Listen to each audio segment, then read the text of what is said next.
Let us pray.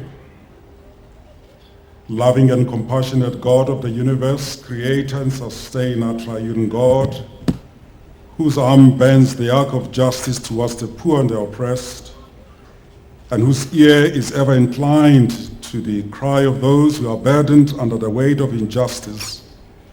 In this morning hour, we gather to thank you for the gift of Ahmed Kathrada, whose life was spent untiringly, that justice was realized for those on the margins, whose heart was radically opened to the cries of the disadvantaged, and who tirelessly worked to lift the yoke of oppression, who believed that vision is the art of seeing the invisible, whose rainbow had three colors: dignity, equality, and opportunity. And so in being and in so doing, we realize that he was close to you, God of the ages, and carried on your great commission to mend our broken world.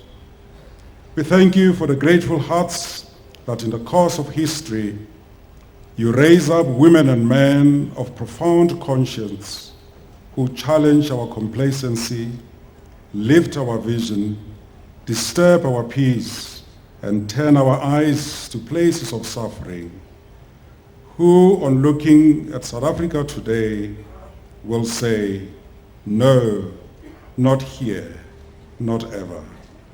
We are awed by the fact that our brother was such a man, was part of such a generation, and was loyal to such an amazing collective.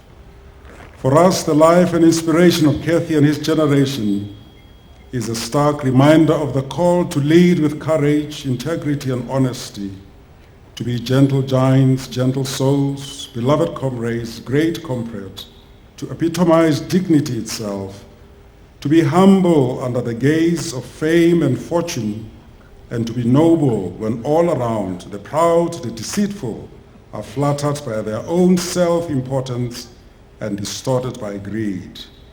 Creator, sustainer, and redeemer God, you remind us through the witness of people like Kathy that history judges us, and to the degree to which we have spent our lives for others, have been honest in our dealings and just in our relationships. Will we be found worthy at the bar of time? Thank you that such lives reminds us that the proud will be scattered, the mighty pulled down from their thrones, and the aloof and greedy sent away empty.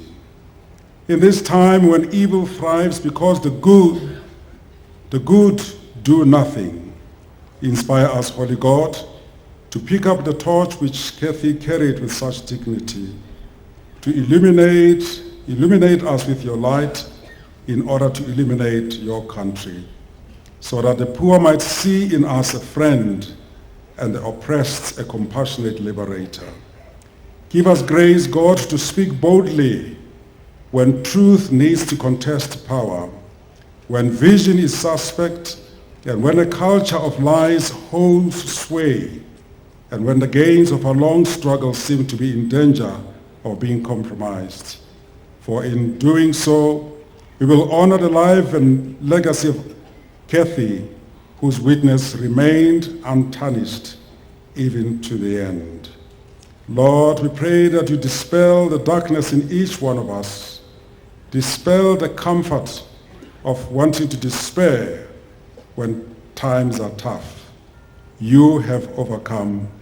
Kathy has overcome. We shall overcome. You, God, know the needs of our country and the world. Undertake for us in these times when dark shadows hang over us and over the world. The lamps of decency burns low. Raise again prophets in our midst, wise teachers and righteous leaders, so that the people may again find hope for many better tomorrows.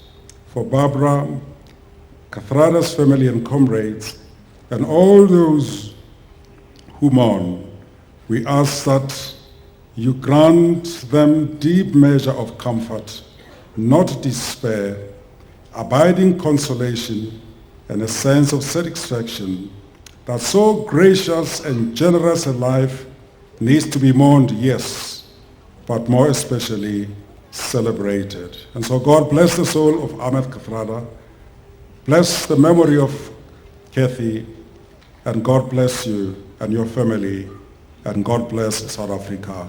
Amen.